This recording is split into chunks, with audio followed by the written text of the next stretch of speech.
Allahumma salli salatan kamilatan wa sallim salaman. Bismillahirrahmanirrahim.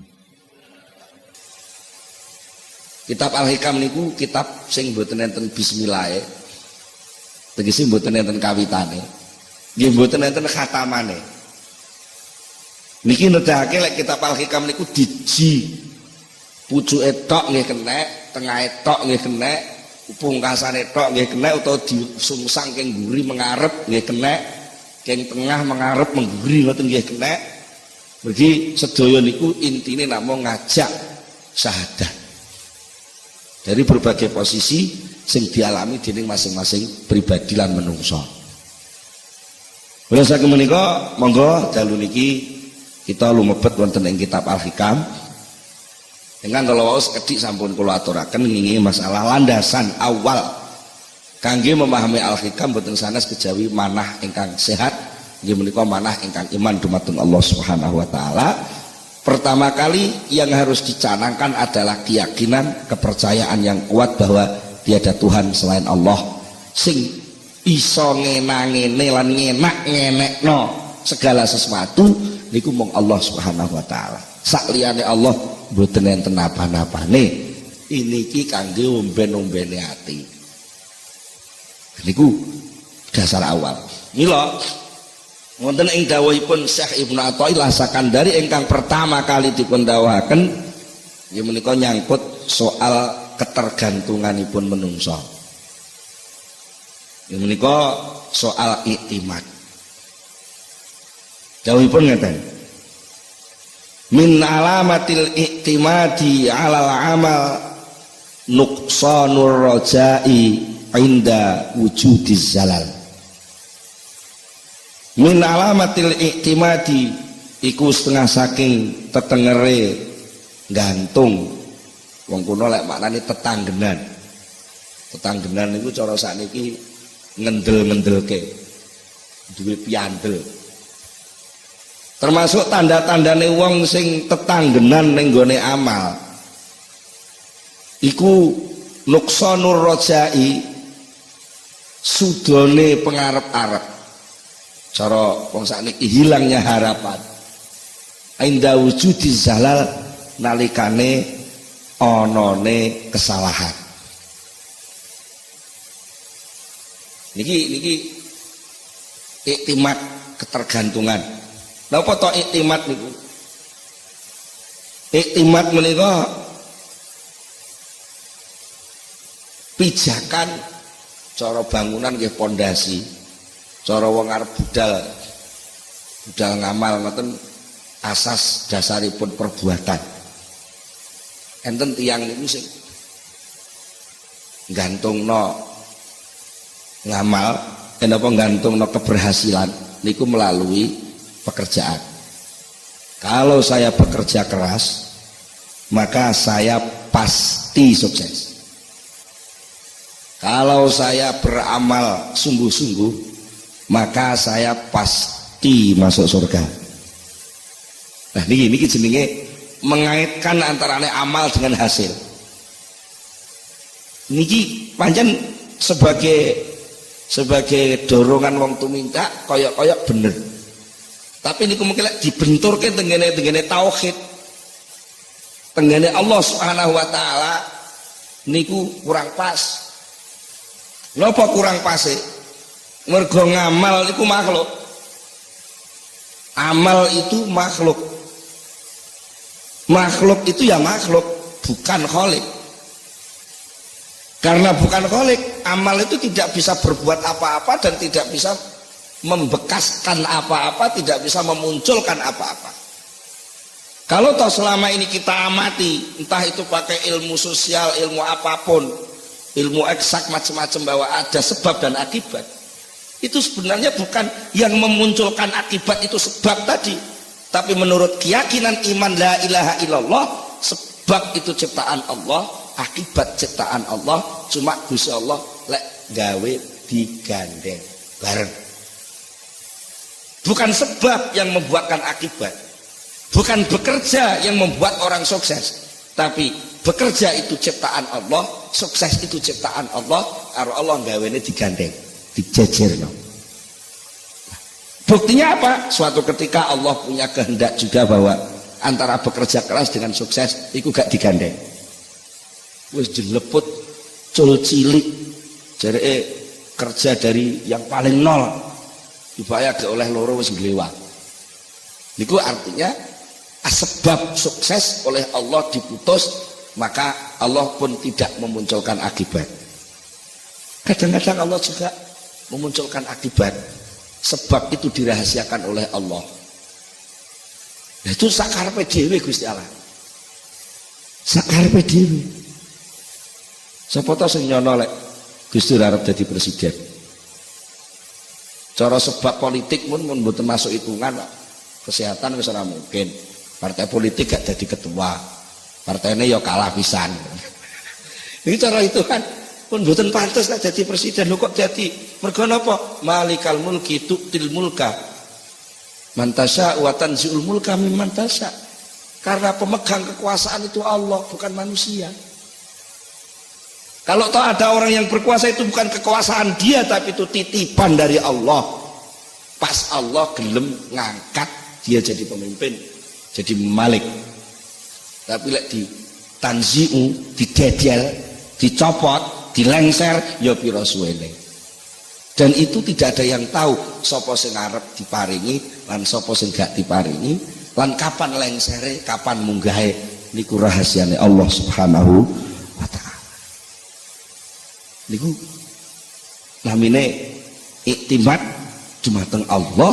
Artinya apa? Segala sesuatu selain Allah tidak bisa dipakai pijakan. Kalau kita tertipu dengan sesuatu selain Allah dipakai pedoman, sementara segala sesuatu selain Allah itu berubah-ubah, maka pedoman kita pun akan berubah-ubah sejumlah barang yang kita pakai pedoman. Sehingga muncul yang namanya teori relativitas. Iku maknanya apa? Ora kena dienggo ancek-ancek. Ini relatif. Sing pasti namung Allah. Saliyane Allah mboten enten sing mesti. Mula sangka niku nek kowe kepengin gantungno segala sesuatu, nyagerno, cara wong Jawa Tengah nyagerno. Cara wong mriki napa jagakno. Kowe kepengin jagerno sesuatu, jagakno sesuatu, aja ning liyane Allah, jagakno sesuatu langsung kepada Allah. Termasuk liyane Allah kuwi ngamal. Ngoten. Termasuk liyane Allah niku napa? Ngamal. Lah nek enek-enek wong gantungno amal, maka dia akan terombang-ambing oleh amal itu sendiri. Lek ngamale sukses, ngamale bener menurut jalur rancangan sing ditetepno, dia merasa pasti jadi. Tapi lek rancangan amal ini pun melenceng saking rencanane, dia terus ngelokro. Wah, gagal ini. Seakan-akan gak ada harapan jalan keluar lagi, karena merasa jalan satu-satunya ya liwat programan. Lek program memang gagal ya hasilnya gagal bisa. Padahal ada kekuasaan Allah yang bisa menarik seseorang bisa mendapatkan kesuksesan tanpa melalui sebab sing diamali niku. Niki jenenge bertauhid. Bertauhid. Dados enten sing takok, biasanya enten sing takok, lha terus pundi terus suruh bekerja keras. Tapi lah kok diomongi jadi kerjaan itu nggak ada nilainya, nggak ada apa-apanya.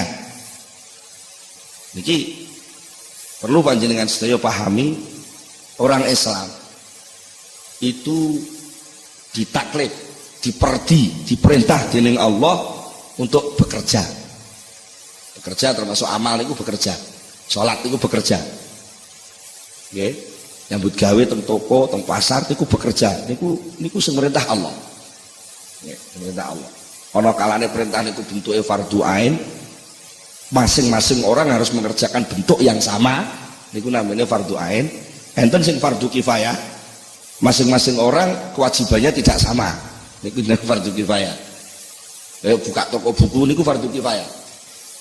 Terus Pak Hari buka pom itu fardhu kifayah. Mergo lek pom ditutup kabeh nggih kabeh bingung. Wale niat buka usaha ampun niat sekedar golek bati. Eman-eman. Buka usaha niku niate nglakoni perintahe Allah sing rupa fardu kifayah. Dadi wong tani nggih ngoten. Dadi wong tani niku buka lakon pertanian lho. Niat ingsun nglakoni fardu kifayah. Niku jenenge amal al-matlub. Pekerjaan yang diperintahkan, dituntut oleh Allah kepada hamba yang namanya manusia. Ketika hamba itu dituntut mau melaksanakan pekerjaan, dia diridhoi, didemeni, disayangi, dimaremi Allah Subhanahu wa taala. Sementara pada saat yang sama juga dia dituntut, diperintah oleh Allah untuk tidak menggantungkan keberhasilan amal itu kepada amalnya. Artinya hasil dari amal itu jangan dikaitkan dengan pekerjaan yang dia jalankan. Wangel nggih? Angel. Napa kok angel? Mergo latihane cul cilik gak ngono. Latihane cul cilik iji SD wae wis dituding-tuding. Kowe lak gak gelem sekolah gak iso urip kowe. Kadung dingonokne. Gene niku pun mancep cul cilik. Sampai dadi nganten mon mbek maratuane dituturi. Wong wis duwe bojo kudu usaha. Lah ora usaha bojomu uripakani apa? Lali lek enten jenenge takdir pandum keng Allah niku lah. Soal kebutuhan mangan, kebutuhan hidup, soal sukses dan tidak sukses niku sing ngedum Gusti Allah. Soal kerja sing merintah Gusti Allah. Apa bedane pandum karo perintah? Beda. Lek pandum niku sing ngerjakne Allah. Lek perintah sing ngerjakne kawulane. Beda banget. Tebih. Lah krana pandum niku pekerjaane Allah, urusane ki Allah sing ngurusi. Kapan tekane, nganggo cara apa suksese, liwat ndi sukses iku teka. Anjing ngoten ta nggih? Njenengan piyambak kadang duwe rancangan wis mening-mening, wis pokoke mesti go. Ngoten. Tibake teka mbepok gagal. Kadang-kadang wis diputusne gagal aku oleh urip iki kene. Gagal rencanane wis. Tibake dadakan maro enek wong mara. Lah ki perkara arep lunga ngoten mawon. Menungso niku sering kecelek kok. Sering kecelek nggih. Wis gak iso budal aku.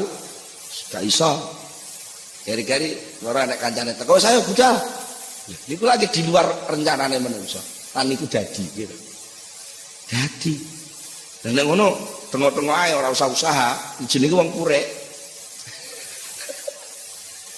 Purek terus mesti purek, wong diperintah ora budal lak purek. Mergo apa dianggap budale niku ora enek gunane lho, soal guna gak guna sing mutusi duduk kowe. Guna gak guna sing mutusi Gusti Allah. Napa anggit sampean salat niku enek gunane? Coba sampean pikir, salat niku enek gunane? Wong mek jengkang-jengking ngambusi lemah ngubling ngoten niku. Nuwun sewu niki. Sampeyan pikir napa ngono kuwi enek gunane? Mboten enten to cara akal lho nggih, pandangan akal. Apa yang bisa tumbuh dari pekerjaan salat? Enggak ada apa-apanya. Enggak ada apa-apanya. Tapi mengapa itu diperintah? Ya urusannya sing merintah. Dan aku diperintahkan ngubling kok manut, ya manute kuwi jane sing dadi soal. Manute kuwi lho. Dan nek kowe nganggo teori mengapa sholat itu diperintah? Karena sholat itu kalau dilaksanakan bisa menyehatkan diri lahir batin. Bisa wis salat tenan, dibae awake malah lara. Oh, lek ngono salat iki ora iso nyehat. Lah akhirnya terus curiga karo perintah Allah. Lah Gusti Allah dicurigai ku kawula cap apa nyurigai Gusti Allah? Di sini. Maka kita mengerjakan segala sesuatu ya mengerjakne tok. Ya nikmatilah pangkatmu sebagai pekerja.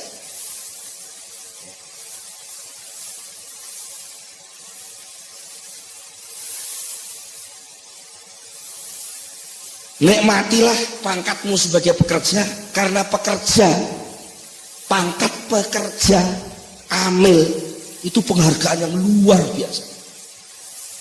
Jadi bukti nih, betul. Enak uang di PHK mureng-mureng, gitu. Krisis gila nih kok, uang lah kata di PHK, Di PHK kok malah muring-muring. Mestinya ya di PHK ki beneran ta ora duwe beban. Mengapa marah-marah? Karena orang tidak bekerja itu enggak punya nilai. Kalau dia masih disuruh kerja, maknanya dia masih dihargai. Enek kawula kok diperintah bendarane, iku maknane ijik diinstruksikan. Berarti ijik dicatet jadi punggawane bendara.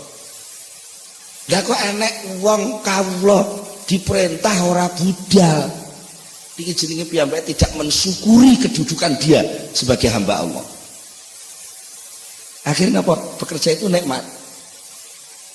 Jadi lah enek wong nuduh wong ahli tasawuf itu wong lumuh, wong malas, itu salah pengamatan. Atau mungkin sing diamati dudu wong tasawuf. Nggih. Nek wong sing ahli tasawuf sing asli bekerja itu ibadah. Entah kerja bentuk sholat atau kerja bentuk macul, kedua-duanya ibadah. Sama, wong ku ya perintah.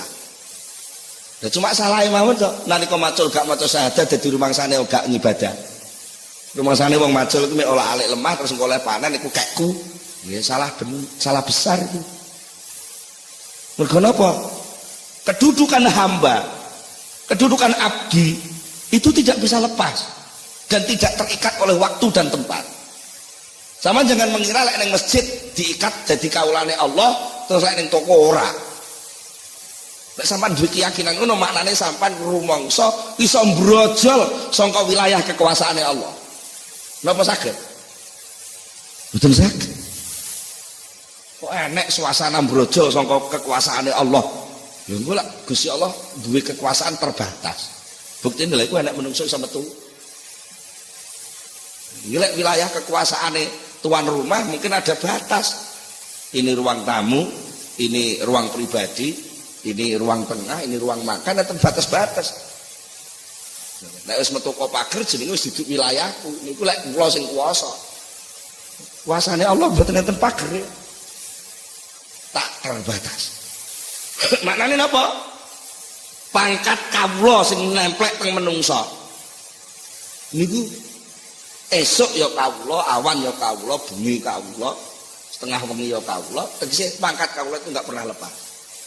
Sampeyan teng toko ya kawula, teng kantor ya kawula, teng sawah ya kawula, ning masjid ya kawula. Kenapa kok lalu ada keyakinan lek ning masjid kawula tapi lek ning sawah ora kawula?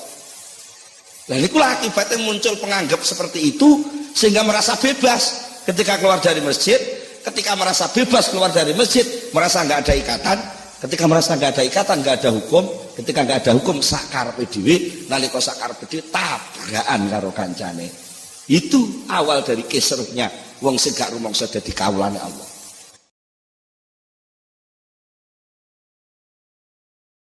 Allahumma